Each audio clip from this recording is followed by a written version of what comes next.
चक्षुरुन्मिलितं येन तस्मै श्रीगुरुवे नमः। नमो विष्णुपादाय कृष्णपृष्ठाय भूतले श्रीमते भक्तिवेदान्तस्वामिनिति नामिने। नमस्ते सरस्वते देवे गौरवाणी प्रचारिणे निर्विशेषशून्यवादी पाश्चात्यदेशतारिणे। जय श्री कृष्ण चैतन्य प्रभु नित्यानंद श्री अद्वैत गदाधार श्रीवासादि गौरभक्तवृंदा। हरे कृष्णा कृष्णा कृष्णा हरे हरे, हरे Ram Ram Ram Hare Hare. Hare Krishna to everybody. As the adage goes, behind every successful man there is a woman. Now, immediately to our minds, the woman we think as a wife or a girlfriend. But then I think all us Matajis can vouch for it that the first woman in anybody's life is the mother. The mother is the first teacher and guru for any of us, and who plays a very vital role in the teacher, in the values that is given to the child in terms of on the material aspect or the spiritual aspect. Also in the child psychology, it says the first 5 years of life, formative years of life, is very important. And that is when the child is always most of the time with the mother, and the mother imparts the maximum values to the child. And then we know from Srimad Bhagavatam that it is not after the child is born, that even in the preconception, right from the preconception time, how important it is for the parents' consciousness and how it shapes the child's future. So with this background, as how important mothers play a role in all our lives, I would like to continue. Even in the mundane world, how mother is glorious. I would like to take the example of Thomas Alva Edison. Thomas Alva Edison, as a child, when he used to go to school, he used to be very quiet. And the teacher thought he was very dull. And so the teacher sent his mother a letter saying, that you need not send him to school because he doesn't match up with the other children. You can keep him home, and it is very difficult to teach him. Now the mother saw the letter, which was brought by Thomas Alva Edison himself, but he had not read it. And then, this is what she told Edison when he asked her what is the teacher to write about him in the letter. She said, "You are such a wonderful and bright and intelligent student that the other students are not able to match up with you. So there is no need for you to go to school. There is no need for you to go to the school, but you can stay at home and learn and pursue whatever you like." Now, and then we know that Thomas Alva Edison went on to become the famous scientist with his discoveries and other things. And after his mother passed away, he happened to read the letter.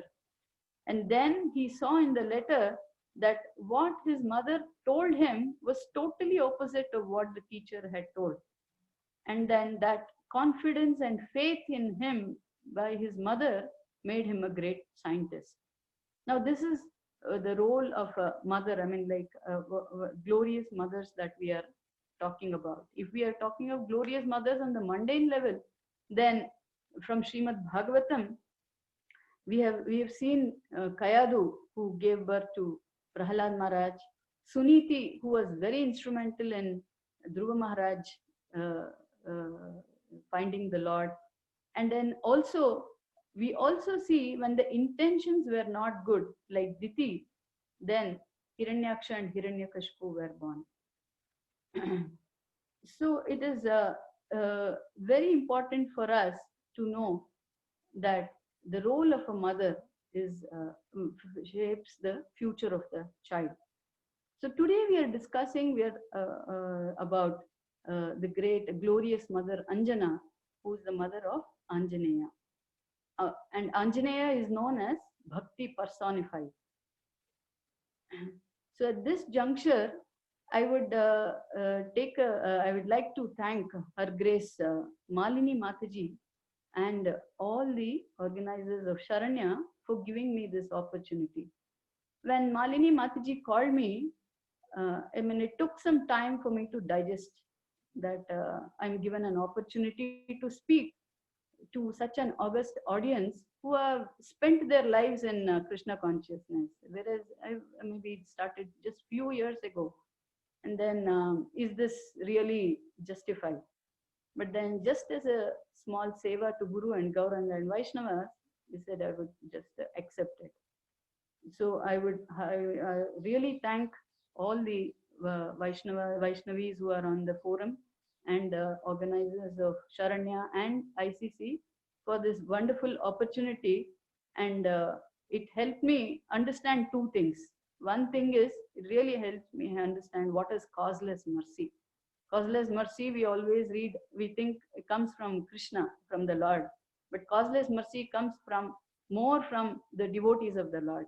And that's how you see me here today.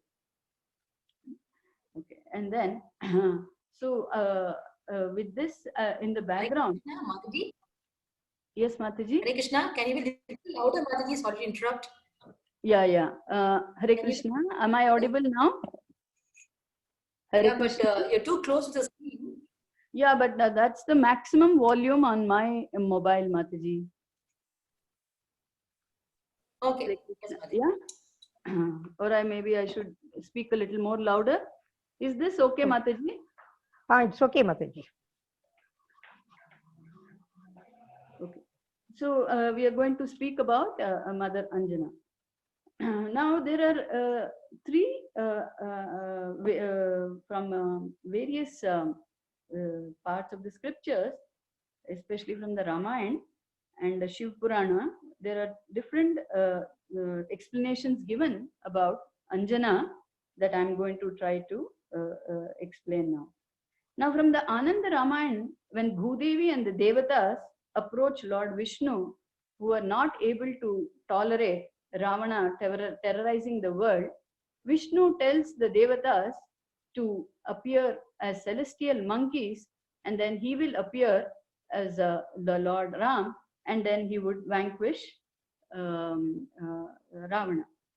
So after this, King Dasharatha, who was ruling the Kausal dynasty with the capital of Ayodhya, was a very great ruler, as we all know.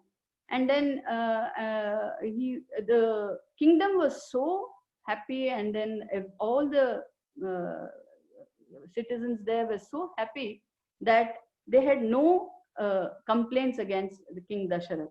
But King Dasharatha himself was unhappy because he did not have a son. So as advised by Vashishta Muni, he performed the Putra Kameshti Yagna, Rishyashringa being the head priest. And then from the Yagna, we know a divine personality comes with a pot of nectar and hands it over to King Dasharath and asking him to give it to Kausalya, Sumitra and Kaikeyi. Now when Dasharath Maharaj was giving this nectar to Sumitra, Vayu, as a bird, he flies and he comes and he takes a portion of this nectar and he flies away. And then he goes and he finds Anjana with hands outstretched, and then he puts this nectar into Anjana's hands, and then Anjana has it, and before he puts his potency also into this nectar. Anjana has it, and then Hanuman is born is one of the stories that we come to here. This is one part of about Anjana.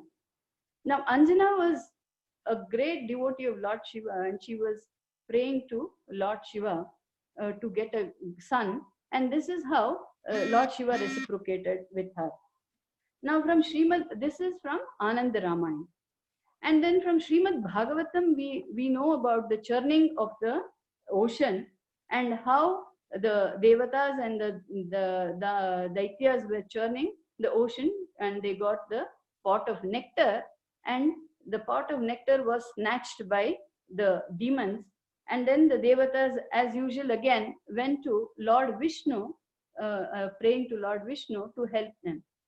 Then Lord Vishnu comes in the form of Mohini Murti, and then seeing such a beautiful form which they had never seen, the demons entrusted the pot of nectar to Mohini or Vishnu, saying that we trust you, and then you can distribute the nectar in whatever way, because each of the demons could not decide who had to have it first, and they were fighting so much. Then they said it is better somebody else decides, because that is the nature of the demons.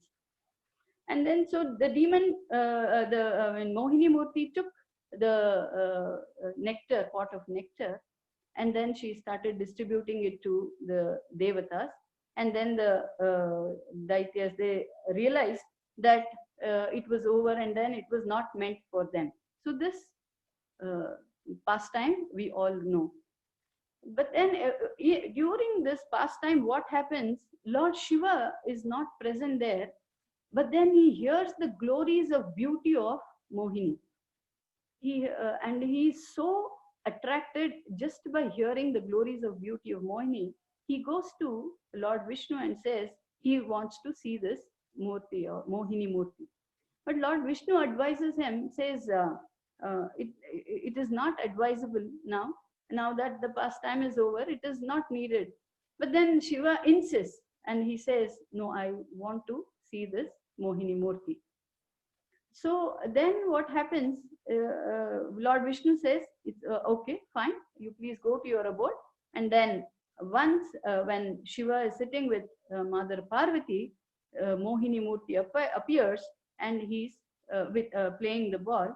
And then when Shiva sees Mohini Murti, it is said in Srimad Bhagavatam, he forgets even Mother Parvati is sitting next to him, and he starts running behind Mohini Murti.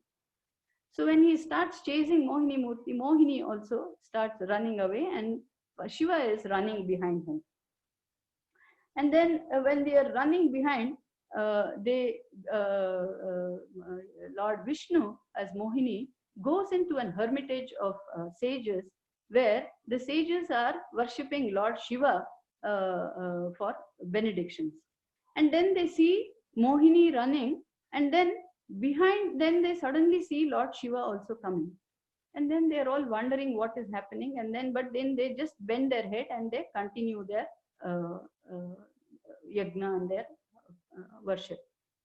And then, but Lord Shiva still continues to go behind Mohini Murti. And at one place, Mohini stops herself and then allows just Lord Shiva to touch him, or touch Mohini, Lord Vishnu in the form of Mohini.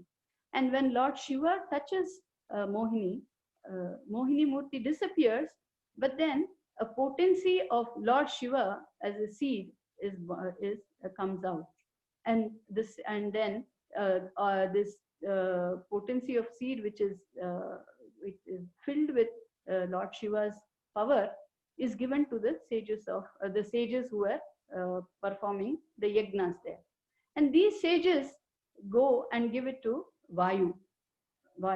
And then Vayu, who takes it again, and then he goes to where Anjana is sitting and meditating on Lord Shiva, gives it to Anjana. And then Anjana takes this nectar, and it is said in this pastime that Anjaneya is born out of her ear. So this is the second explanation that we get about how Anjaneya is born through Mother Anjana. And then we have in the Ramayana one more little detailed description of about Anjana Devi. And Anjana actually was a Apsara in the heaven, okay, known as Punji Kastala. She was a beautiful Apsara in heaven, known as Punji Kastala, and was a very obedient and a very nice Apsara. So Brihaspati uh, brought her to his ashram as a child and took care of her as his own daughter. And she was in such an environment that for 17 years, she was only engaged in devotional service. She always got flowers from the garden, from the forest, and then kept the place ready for Brihaspati to. And then she never knew anything about the material world. This is how her 17 years of life passed by. She was always with her father and doing devotional service. And then she had a boundary that she should not pass out of the ashram. There was a boundary limit that, and she was not supposed to step out. But somehow once when she went to get flowers for the worship for Brihaspati, it so happened that she had to, unknowingly, she stepped out of the boundary. And when she stepped out of the boundary, there was a pond where the Gandharvas were enjoying. And then she happened to stand there and see. And then this thought went through her mind that this was nice. I mean, she thought they were enjoying, and then she thought she also should enjoy. Now, here Brihaspati is waiting for Punji Kastala to come back with the flowers for his worship. And he is waiting for a long time. And then he comes out and he realizes the whole situation. And then he says, now that you want to enjoy, I shall curse you to be born among the Vanaras so that you can enjoy. Then at once, Punji Kastala falls at the feet of Brihaspati and begs forgiveness and says, please do not ask me to go away from your ashram. But Brihaspati says, this is not a curse. This is a blessing for you, because a great devotee, one of the greatest of devotees who will be born out of you. So you please consider this as a blessing and not a curse. And then after all this, after you enjoy, you will come back to, you will get back to the celestial world. So Punji Kastala is born as a daughter of Kinjara, who is the chief of Vanaras, and she was named as Anjana. Now this is how, this is a small background about Anjana. Now Anjana had such divine qualities because she was in the ashram of Brihaspati, and also by nature she was such a wonderful apsara. She had such divine qualities. And she was young, and she always wanted to love God, and she always wanted to serve the Lord.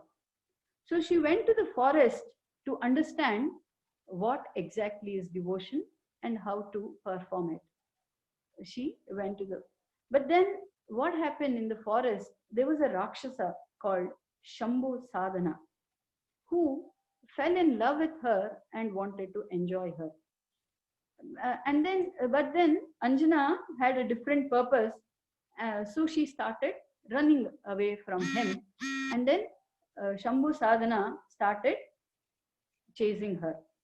Now she keeps running, and then she finds a hermitage of sages, and she goes there and she begs them and she tells them, I came to the forest to meditate on the Lord and to learn how to worship the Lord, but this demon is troubling me, please help me.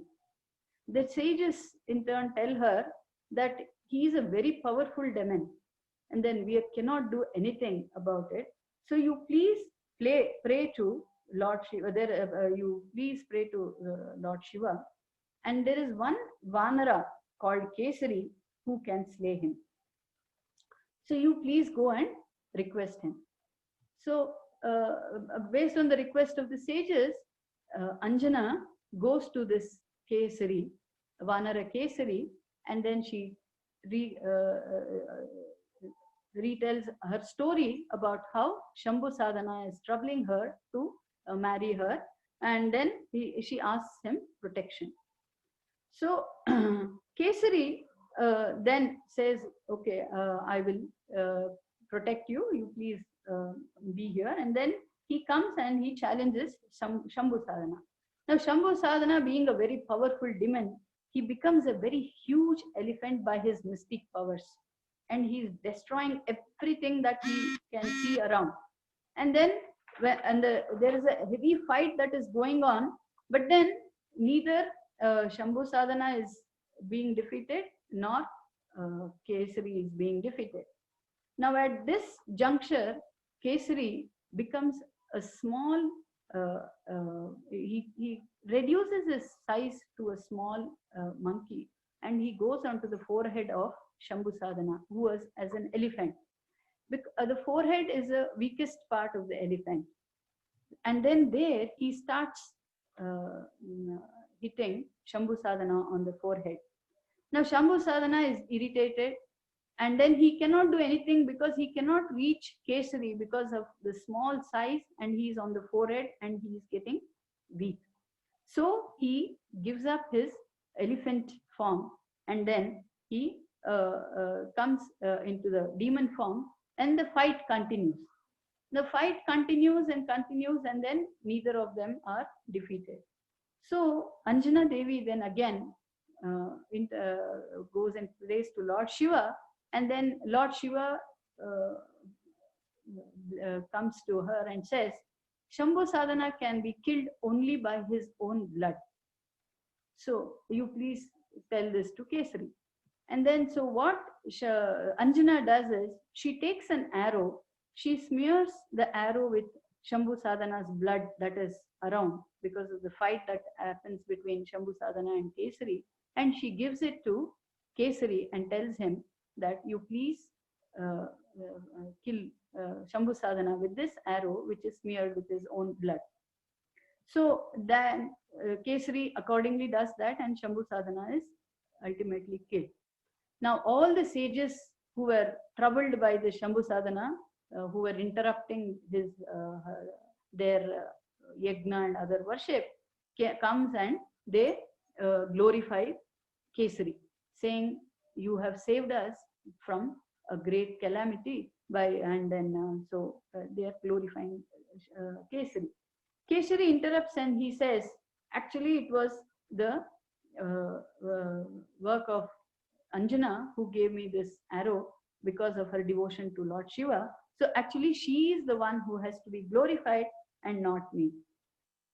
So then they suggest that they should marry Kesari and Anjana should marry, and then they marry and then the sages, as per the sages' advice, they get married and they are living for a long time.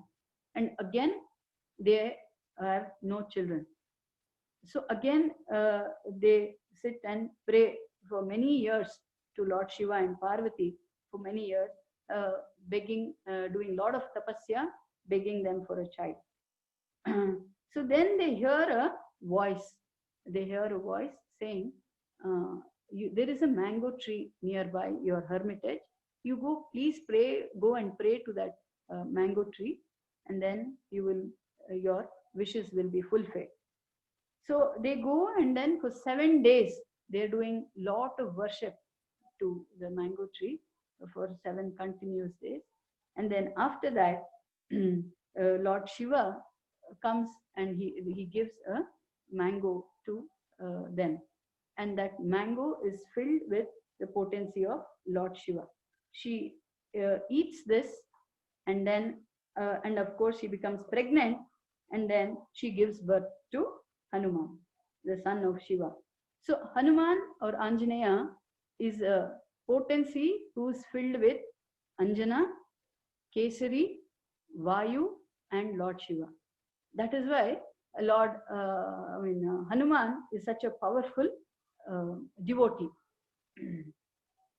So while in the womb of the mother, before Anjaneya was born, as we know of Vali, became very afraid because he realized that there is a very powerful son that is going to be born, and he was afraid that he will overthrow Vali. So Vali, with his mystic powers, he makes a weapon with 5 metals, with gold, silver, copper, iron, and tin. And then he tries to kill the baby in the womb. And he sends this weapon with these five metals into the womb of Kesari when Anjaneya is still in the womb, and he sends it. Now, since Anjaneya is such a power potent being, that instead of the weapon killing Anjaneya in the womb, this weapon he breaks, and he comes out when he is born with golden earrings, with a crown, and with a saffron dhoti, and jewels and other things. So this is another aspect of how powerful the son that is going to be born to Anjana. Now here I would just like to say, Srila Prabhupada in several of his lectures used to always tell his devotees, when sometimes his devotees' mothers used to come, and some of them were happy, especially during the initial days of Prabhupada's preaching in the West, in America. Some of the mothers used to be happy that their sons were with in this path, and some of them were not happy with the aspect that they are into this culture of Krishna consciousness. But then Srila Prabhupada never was angry or against these mothers. He used to always tell the devotees, your mother must be a glorious one, because she has a son like you who is a great devotee. So if a devotee like Anjaneya has to be born, that itself is enough to say the glory. Is enough to say the glories of Anjana Devi, and there's nothing actually more to say, because we know Anjaneya is always only doing one thing. He's always chanting the names of Lord Ram, and just by chanting the names of Lord Ram, he accomplished so many feats which is things which one would think is impossible to achieve. So this was about a little about background about Anjana, and then how Anjaneya was came to Anjana's womb with all the power of Shiva, Vayu, Kesari, and Anjana, and then he was born. Then Anjana had promised Brihaspati that after the child is born, that she would go back. But Anjaneya was so beautiful, and like any other mother, she did not want to leave Anjaneya and go. So she stayed back. And then he was and then once what happened, Anjana was not around, and Anjaneya, we know, was hungry, and then he sees the sun rising up, and then he wants to eat up the sun.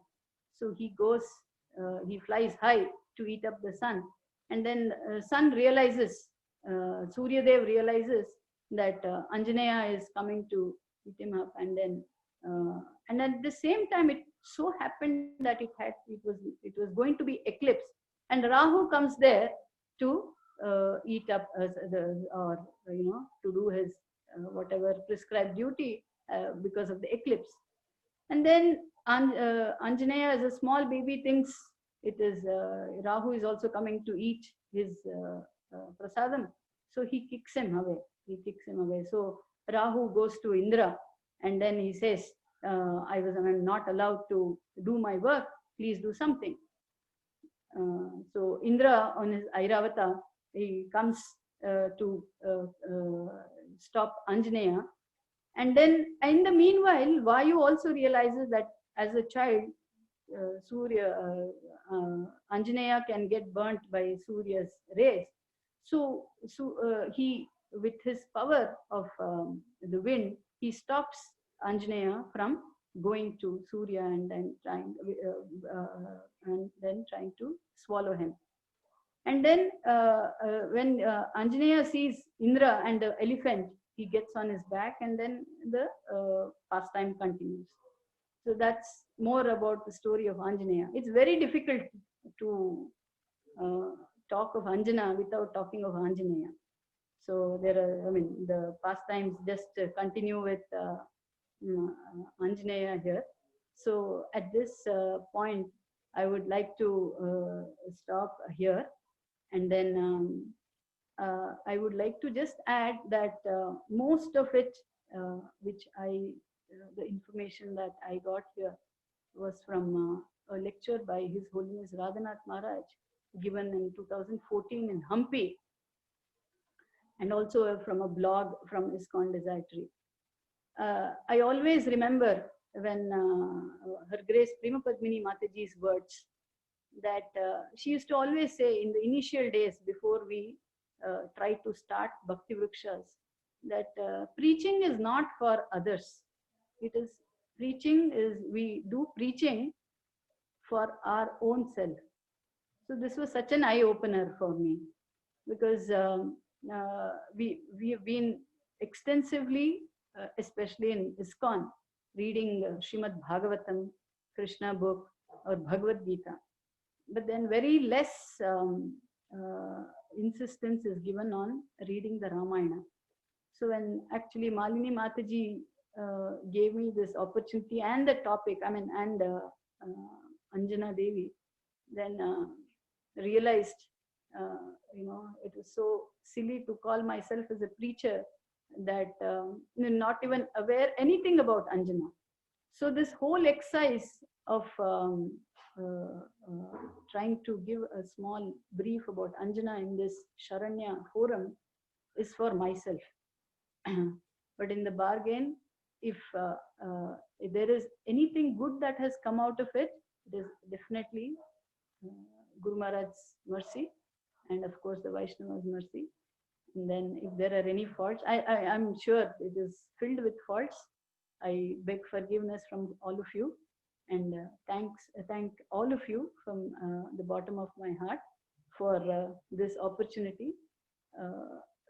Though my preaching has been more with smaller groups, this kind of preaching in a forum, and that to such exalted Vaishnavas, is the first time. So I would really humbly request all of you to please pray for me and accept all the faults that has come across in way of submitting it or the information given. And thank you again. Hare Krishna.